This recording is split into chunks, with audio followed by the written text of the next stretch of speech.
श्री शिवाय नमस्तुभ्यं। श्री शिवाय नमस्तुभ्यं।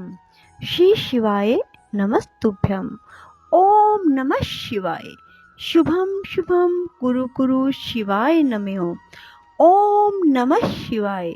शुभम शुभम कुरु कुरु शिवाय नमः। राधे राधे मेरे प्यारे भाइयों बहनों माताओं व बंधुओं, संस्कार की बातें चैनल में आपका स्वागत है। बंधुओं, आज मैं आपको सुना रही हूँ श्रावण मास महात्म की कथा का चौथा अध्याय। बंधुओं, हर मनुष्य को सावन मास में प्रातःकाल ब्रह्म मुहूर्त में स्नान करना चाहिए और भगवान शिव का जलाभिषेक करना चाहिए। फिर सावन मास महात्म की कथा को सुनना चाहिए। बंधुओं, जो कोई भी सावन मास महात्म की कथा को सुनते हैं, भगवान शिव उनके अंग संग रहते हैं, उनकी हर चिंता परेशानी दूर करते हैं और उनके मनोरथ पूर्ण करते हैं। बंधुओं, यदि आपने YouTube चैनल संस्कार की बातें अब तक सब्सक्राइब नहीं किया तो जरूर करें और बेल आइकन दबाना ना भूलें, ताकि आपको हमारी आने वाली सभी वीडियोस की जानकारी सबसे पहले हो सके। बोलो शिव शंकर भोलेनाथ की जय हो। चौथा अध्याय। भगवान शंकर जी ने शेषनाग कुमार जी से कहा, हे ब्रह्मपुत्र, अब मैं तुम्हें धारण पारण व्रत के संबंध में बतलाऊंगा। तुम ध्यान पूर्वक सुनो। पूर्व प्रतिपदा तिथि को पुण्य वाचन करवाने के बाद मेरे लिए व्रत करना चाहिए। एक दिन धारण तथा दूसरे दिन पारण करना चाहिए। धारण में उपवास और पारण में भोजन विहित है। व्रत करने वाले को मास की समाप्ति पर उद्यापन करना चाहिए।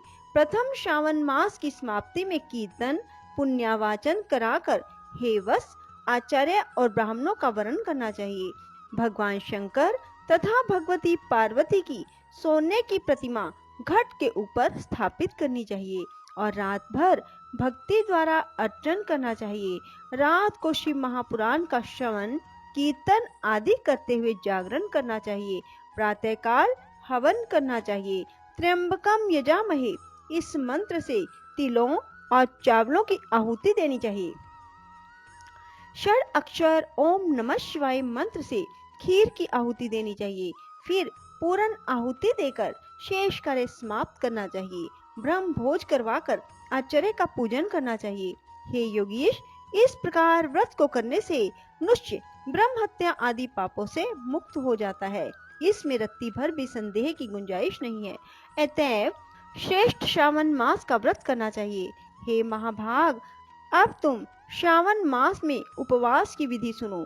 हे ब्रह्मपुत्र, स्त्री और पुरुष को इस व्रत के लिए संयत आत्मा एवं जितेंद्रिय होकर प्रतिपदा तिथि को प्रातःकाल इस व्रत का संकल्प करना चाहिए। अमावस्या के दिन लोक उपकारी वृषभ ध्वज भगवान शंकर का 16 उपचार से पूजन करना चाहिए। ब्राह्मणों का वस्त्र अलंकार आदि द्वारा पूजन करना चाहिए। यथाशक्ति भोजन करवाकर प्रणाम कर विसर्जन करना चाहिए। इस प्रकार मास उपवास का व्रत मुझे प्रीतिदायक 1,00,000 संख्या वाली रुद्रवर्ती विधि से करना चाहिए। हे महाभाग, ध्यान पूर्वक सुनो। यह विधि जो मैं तुमसे कहने जा रहा हूँ संपूर्ण सिद्धियों को देने वाली है। रुई से 11-11 बत्तियां बनाएं। मुझे प्रीति से यह बत्तियां रुद्रवर्ती के नाम से कही जाती हैं। श्रावण मास के प्रथम दिन इस विधि से संकल्प करें। श्रावण मास में देवों के देव महादेव हैं। मैं भक्ति से उन गौरीश की 1,00,000 बत्तियों से आरती करूंगा। यह संकल्प करने के बाद 1,000 बत्ती द्वारा प्रतिदिन पूजन करना चाहिए। समाप्ति पर 1,000 बत्ती से आरती करनी चाहिए या प्रतिदिन 3,000 बत्तियों द्वारा आरती करनी चाहिए।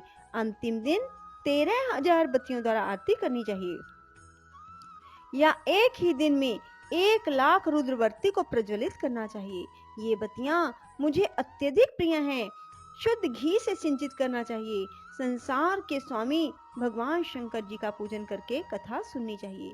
शेषनाग कुमार ने भगवान शिव जी से कहा, हे प्रभु, मुझे अब आप बतलाने की कृपा करें कि इस व्रत का प्रभाव क्या है, इस व्रत को किसने किया है और इस व्रत के उद्यापन की विधि क्या है। भगवान शंकर बोले, हे ब्रह्मा के पुत्र, अब मैं तुम्हारे सन्मुख इस व्रत को कहूँगा, ध्यान पूर्वक सुनो। यह व्रत सब व्रतों में श्रेष्ठ तथा महान पुण्य प्रदान करने वाला है, साथ ही संपूर्ण पाप ताप को हरने वाला है। इससे प्रीति और सौभाग्य की प्राप्ति होती है। पुत्र पौत्र तथा समृद्धि को देने वाला यह व्रत भगवान शंकर जी को अत्यंत प्रिय है। इससे उत्तम शिवलोक की प्राप्ति होती है। सत्य तो यह है कि तीनों लोकों में रुद्रवर्ती जैसा दूसरा कोई व्रत नहीं। इसके संबंध में अब मैं तुम्हें एक पुरातन इतिहास कहता हूँ। शिप्रा नदी के सुंदर तट पर रमणीय उज्जैनी नाम की एक पुरी है। उस नगर में सुगंधा नामक एक अत्यंत सुंदर वैश्य रहती थी। उस वैश्य ने संसार में अपने सूरज का अति दुस्सह 100 मोहर मूल्य की प्रतिज्ञा की। उसने युवा पुरुषों और ब्राह्मण कुमारों का धर्म भ्रष्ट किया, बार बार बहुत से राजाओं और राजकुमारों को बिगाड़ा, उनके भूषण आदि छीनकर उनको बुरी तरह से अपमानित करके अपने घेरे से निकाल लिया। इस प्रकार उसने बहुत से प्राणियों को बुरी तरह से लूटा और लूटने के बाद उनको घर से निकाल दिया। अब वह बेचारे शर्म के मारे किसी को अपना मुंह तक न दिखा सके। उसके नाम के अनुसार उसके शरीर की सुगंध 1 कोस तक जाती थी। उसके रूप की चारों ओर चर्चा थी। गायन विद्या से संबंधित वह 6 राग और 36 रागनियों में पूर्णतः दक्ष थी। नृत्य वह रंभा आदि देवांगनाओं से भी अच्छा जानती थी। चाल का यह हाल था कि हथिनी और हंस की चाल को भी मात करती थी। हे ब्रह्मपुत्र, एक दिन वह वेश्या शिप्रा नदी के तट पर गई और उसने कई ब्राह्मणों को भजन, जप, ध्यान, शिव अर्चन तथा विष्णु अर्चन में लीन देखा। हे योगीश, ब्राह्मण मंडल के मध्य में उसने महर्षि वशिष्ठ को ध्यान में संलग्न देखा। केवल उनके दर्शन से उसकी बुद्धि परिवर्तित हो गई। जीवन तथा विषयों से मन हट गया। उसने महर्षि को बारंबार प्रणाम करके अपने पाप कर्मों के नाश का उपाय पूछा। उसने कहा, प्रभु, मैंने आज तक बहुत पाप किया है। हे विप्रेंद्र, आप मुझे उन पापों के नाश का उपाय बतलाइए। भगवान शंकर जी ने शिशुनाथ कुमार जी से कहा। महर्षि वशिष्ठ ने उस वैश्य की बात सुनकर उससे कहा, तुम मेरी बात ध्यान पूर्वक सुनो। मैं अब तुम्हारे सन्मुख उस उपाय को कहूँगा जिससे तुम्हारे समस्त पापों का नाश हो सकता है। हे भद्रे, तुम 3 लोकों में प्रसिद्ध वाराणसी में जाकर दुर्लभ रुद्रवर्ती नामक व्रत करो। यह व्रत महान पुण्य देने वाला और शिव की भक्ति में मन को लगाने वाला है। हे भद्रे, इस व्रत के करने से ही तुम्हारी उत्तम गति हो सकती है। भगवान शंकर ने सनत कुमार से कहा। महर्षि वशिष्ठ के वचन सुनकर सुगंधा अपना खजाना, नौकर चाकर और मित्रों को लेकर काशीपुरी में पहुंची और उसने महर्षि के आदेश अनुसार व्रत को किया।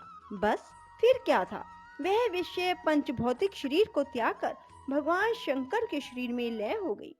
जो स्त्री इस व्रत को करती है, वह जिस वस्तु की भी इच्छा करती है, वह उसे अवश्य में प्राप्त होती है। हे सनत कुमार, अब तुम मानिक वर्तियों का महात्म सुनो। मानिक वर्तियों का व्रत करने से स्त्री मेरे अर्धासन की भागीदार हो जाती है। वह स्त्री महाप्रलय के अंत तक मेरी प्रिया होकर निवास करती है। अब हे मुने, मैं व्रत पूर्ति के लिए इसके व्रत उद्यापन विधि बताऊंगा। मनुष्य को चाहिए पार्वती सहित भगवान शंकर की प्रतिमा को स्थापित करे।